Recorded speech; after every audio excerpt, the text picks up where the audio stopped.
Saudara-saudara sekalian, kita lanjutkan, ini seri yang keempat.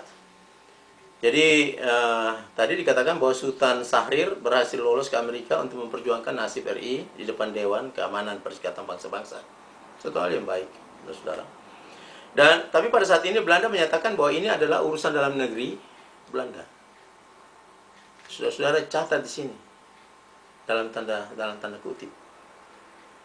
Ini adalah urusan dalam negeri Belanda. Sebentar ada kaitannya dengan waktu RMS disikat sama RI. Nah, kemudian bahwa instruksi PBB, Belanda harus hentikan aksi militernya. Saudara-saudara lihat ya. Terjadi aksi militer karena RI tidak mau melakukan atau tidak mau menyelesaikan secara baik itu perjanjian Linggarjati, maka terjadi aksi militer yang pertama. Artinya Belanda mencapuk ulang. Karena memang kelewatan tuh, kecil dikasih lebih besar, tidak mau, masih mau lebih semua. Belanda bilang urusan dalam negeri, tapi PBB bertindak. No, itu bukan urusan dalam negeri. Itu urusan internasional. Hentikan aksi militer. Saudara-saudara lihat di sini. Pada saat RI disikat sama Belanda, Dewan Keamanan turun. Tapi pada saat RMS disikat oleh RI, dong semua pura-pura tertahu. Cuek, tutup mata, semua habis. Oke? Belanda tutup mata, basambunyi, saya tahu basambunyi di mana, Dewan Keamanan PBB basambunyi, saya tahu kemana, semua saya tahu basambunyi kemana semua. Pura-pura tertahu, ignore. Nah, ini, lihat di sini dia punya hubungan, saudara-saudara lihat. Di sini yang tidak ada keadilan dari United Nations, Perserikatan Bangsa-Bangsa, yang pada saat itu dipegang oleh UNCI. Ini adalah urusan dalam negeri Belanda. PBB bilang, no, ini urusan internasional. PBB bilang, Belanda hentikan aksi militer. Dewan Keamanan membentuk Badan Komisi Jasa-Jasa Baik atau Komisi 3 Negara atau KTN, Komisi 3 Negara KTN, Amerika, Belgia, dan Australia. Pemimpinnya Amerika.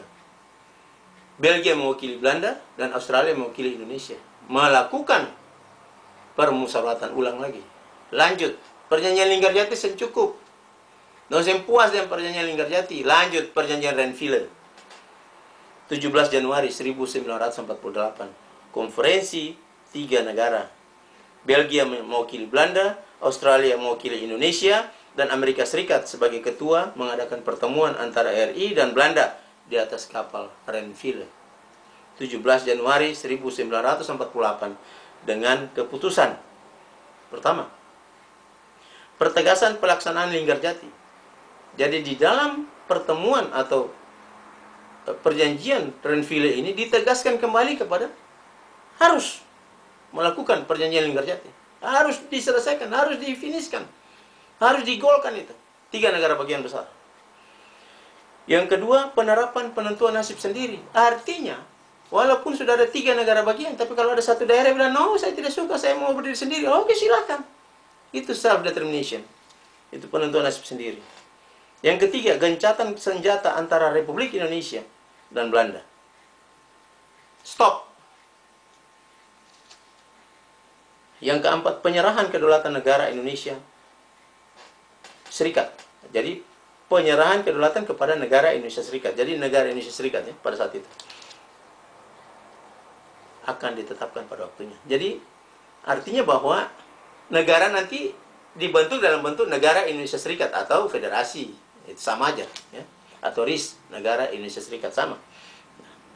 Yang kelima, dari kurun waktu 1 tahun setelah penandatanganan Renville, harus telah diadakan plebisit atau pemilihan umum untuk menentukan apakah suatu daerah ingin bergabung dengan Republik Indonesia atau daerah itu mau membentuk negara bagian dalam RIS. Yang tadi saya katakan, ini termasuk di dalam ketentuan perjanjian Renville, bahwa 1 tahun sejak penandatanganan Renville oleh ketiga wakil-wakil tadi itu, RI harus segera melakukan plebisit atau pemilihan umum di seluruh wilayah Indonesia tadi itu untuk menentukan apakah suatu daerah ingin bergabung dengan RI. Ya silahkan RI tanya saja, ale mau di beta ke Seng? Seng mau, ale mau di mana? Oh, beta mau di Borneo. Ale mau di mana? Beta mau di NIT. Atau oh, Seng, beta mau sendiri. Nah, oke. Itu akan maksud. Ya. Dan ada 4 dari 6 ayat tambahan Renville sebagai berikut. Ayat 2, kedua pihak tidak berhak untuk mencegah kebebasan gerakan-gerakan untuk mendirikan organisasi politik yang tidak melanggar prinsip Linggarjati. Baik RI maupun Belanda tidak berhak melarang orang untuk melakukan suatu aspirasi politik. Apabila dia ingin bergabung dengan RI atau dia ingin bergabung dengan RIS itu sendiri, sesuai dengan prinsip-prinsip Linggarjati. Yang ketiga, ayat ketiga, keputusan menyangkut administrasi wilayah kepemerintahan hanya berdasarkan persetujuan rakyat setempat secara demokrasi. Jadi dia mau ke RI kah, dia mau ke RIS kah, dia mau bentuk negara sendiri kah, berdasarkan kehendak rakyat. Jadi sama kembali lagi tadi di Malino. Ya. Semua berdasarkan kehendak rakyat. Di sini juga diasumsikan kehendak rakyat di dalam Renville tadi. Ayat yang 11 dia katakan membentuk negara bersistem federal di bawah undang-undang dasar yang tercapai secara demokratis. Kembali lagi ke tadi, ya. Di perjanjian Linggarjati disusun 3 negara bagian duduk susun, itu berdasarkan demokrasi. Ayat yang ke-6, jika suatu negara bagian manapun memutuskan untuk tidak menyetujui undang-undang dasar ataupun sesuatu hal lain yang selaras dengan pasal 3 dan pasal 4 pada Linggarjati tersebut, maka mereka bebas untuk mengadakan hubungan khusus dengan RI dan kerajaan Belanda. Jadi self-determinasi sendiri di sini memberikan keluasan bagi wilayah negara bagian atau wilayah teritori mana saja yang mau untuk tidak bergabung dengan RI atau RIS bisa membentuk satu negara sendiri dengan ada hubungan dengan RIS dan juga hubungan dengan kerajaan Belanda. Ini jadi Renville di sini merupakan suatu perjanjian kedua yang mempertegas apa yang sudah dicetuskan di dalam perjanjian Linggarjati. Laksanakan itu Linggarjati. Laksanakan dia dengan sungguh hati. Dan mari ada tambahan-tambahan yang lebih positif. Jadi Renville di sini lebih mempertegas arti Linggarjati itu sendiri, saudara. Nah, bayangkan, Dewan Keamanan begitu tegas. Ini persoalan internasional. Sampai keluar membentuk 3. Dewan Keamanan membentuk komisi jasa-jasa baik, komisi 3 negara, bayangkan saudara. Tapi waktu RMS dan tutup mata semua dong buta habis. Dan tahu dong mau sembunyi di mana.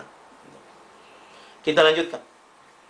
Pada tanggal 19 Desember 1948 terjadi aksi militer Belanda yang kedua. Dan pada saat ini Belanda menawan Insinyur Soekarno dan Muhammad Hatta. Selanjutnya ibu kota RI Yogyakarta diduduki oleh Belanda. Belanda duduk Lumpung Kota. Diduduki ulang. Dan pemerintah darurat RI pindah ke Bukit Tinggi di bawah pimpinan Mr. Safruddin Prawira Negara. Ya, pada saat itu dia Menteri Kemakmuran. Jadi, saudara lihat kenapa sampai terjadi aksi militer yang kedua lagi? 19 Desember 1948. Ya karena Renville sudah 17 Januari 48. Ini 19 Desember 48. 1 tahun perjanjian Renville kasih waktu untuk RI untuk bikin plebisit, untuk bikin pemilihan umum, tapi dong cuek, dong saya bikin apa-apa. Dong tidur, saya tahu kemana, jalan ke sana kemana, bikin apa. Begitu banyak yang dicetuskan dalam Renville untuk lebih memperkuat Linggarjati, dan mari bikin. Ayo silakan. Bikin, tanya itu, mau kemana dia, mau ikut Ale kah? Mau ikut Borneo kah? Mau ikut NIT kah? Atau mau bikin sendiri? Saya bikin apa-apa. Saudara. Nah, karena ini Belanda bosan dengan Indonesia pencara. Belanda bikin aksi militer yang kedua. Dalam kurun waktu aksi militer yang pertama dan kedua itu, dalam kurun waktu, kita ulangi lagi, dalam kurun waktu aksi militer yang pertama dan kedua, dari mulai Juli 47 sampai dengan Desember 48 itu terbentuk beberapa negara bagian. Yang pertama, negara Dayak besar di Borneo atau Kalimantan.